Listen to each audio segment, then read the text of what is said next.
আপনি কি রক্তশূন্যতায় ভুগছেন? তাহলে এই ভিডিওটি আপনার জন্য। আজকে আমরা জানব রক্ত কমে যাওয়ার কারণ, রক্ত কমে যাওয়ার লক্ষণ কি এবং কি খেলে রক্ত বাড়ে। প্রিয় দর্শক, রক্ত কি সত্যিই কমে যায়? হ্যাঁ, রক্ত সত্যিই কমে যেতে পারে এবং একে চিকিৎসার ভাষায় বলা হয় রক্তশূন্যতা বা অ্যানিমিয়া। এটি তখনই ঘটে যখন শরীরে পর্যাপ্ত হিমোগ্লোবিন বা লাল রক্তকণিকা মানে আরবিসি থাকে না। রক্ত কমে যাওয়ার অর্থ কি?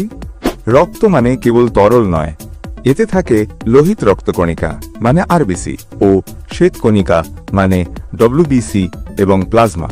এর মধ্যে লোহিত কণিকা সবচেয়ে গুরুত্বপূর্ণ, কারণ এটি অক্সিজেন বহন করে। যখন এই লোহিত কণিকার পরিমাণ কমে যায় বা হিমোগ্লোবিন কমে যায়, তখনই বলা হয় রক্ত কমে গেছে। প্রিয় দর্শক, প্রথমেই জানব রক্ত কেন কমে যায়। রক্ত কমে যাওয়ার 6টি কারণ হতে পারে। নাম্বার 1, আয়রনের ঘাটতি। এটি সবচেয়ে সাধারণ কারণ। আমাদের খাবারে যদি আয়রন না থাকে তাহলে রক্ত কমে যেতে পারে। নাম্বার 2, ভিটামিন B12 ও ফলিক অ্যাসিড। ভিটামিন B12 এবং ফলিক অ্যাসিডের অভাব থাকলে আমাদের দেহে রক্তশূন্যতা দেখা দেয়। নাম্বার 3, অতিরিক্ত রক্তক্ষরণ। বিশেষ করে মেয়েদের অতিরিক্ত মাসিকের ফলে শরীরে রক্তশূন্যতা দেখা দেয়। নাম্বার 4, গর্ভাবস্থা। গর্ভ অবস্থায় মায়েদের শরীরে রক্তের চাহিদা অনেক বেড়ে যায়। নাম্বার 5, কৃমি।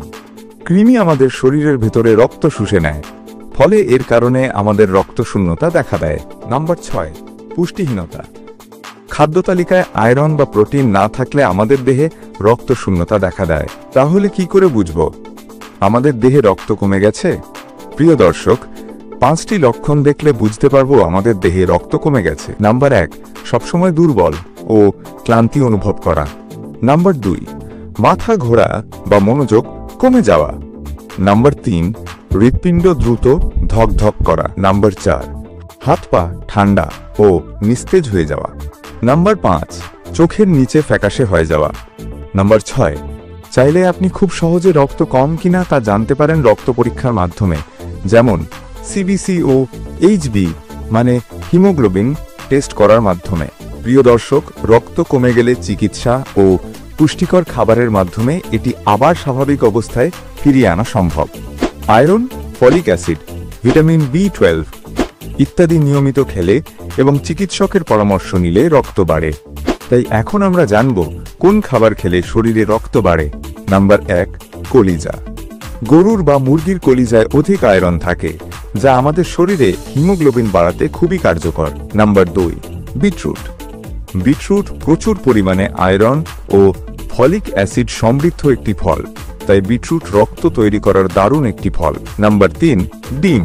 ডিমে আয়রন এবং ভিটামিন B12 থাকায় এটি রক্ত তৈরিতে অনেক সাহায্য করে। নাম্বার 4, পালং শাক। পালং শাকে প্রচুর আয়রন ও ভিটামিন সি রয়েছে, যা আয়রন শোষণে সাহায্য করে। নাম্বার 5, আনার। আনার iron, vitamin A, vitamin C ও ভিটামিন ই সমৃদ্ধ, তাই আনার রক্ত বাড়ানোর জন্য চমৎকার একটি ফল। নাম্বার 6, কালো কিশমিশ। কালো কিশমিশ আয়রনের ভালো একটি উৎস এবং কালো কিশমিশ হিমোগ্লোবিন বাড়ায়। নাম্বার 7, মধু। মধুতে থাকে আয়রন ও কপার, যা রক্ত তৈরিতে অনেকটাই ভূমিকা রাখে। Number 8, oats. ওটস থেকেও অনেকটা আয়রন পাওয়া যায়, তাই ওটস আমাদের শরীরে রক্ত বাড়ায়। নাম্বার 9, কুমড়ো বীজ। কুমড়ো বীজ জিঙ্ক ও আয়রনে ভরপুর, তাই কুমড়ো বীজ রক্ত তৈরিতে বেশ কার্যকর। নাম্বার 10, সজনে ডাঁটা। সজনে ডাঁটায় থাকে আয়রন, ক্যালসিয়াম, ভিটামিন A এবং সি, তাই সজনে ডাঁটা শরীরে রক্ত বাড়াতে দারুণভাবে সহায়তা করে। প্রিয় দর্শক, এসব খাবার নিয়মিত খাওয়ার পাশাপাশি পর্যাপ্ত পানি পান ও ভিটামিন সি গ্রহণ করলে আয়রন আরও ভালোভাবে শরীরে শোষিত হয়।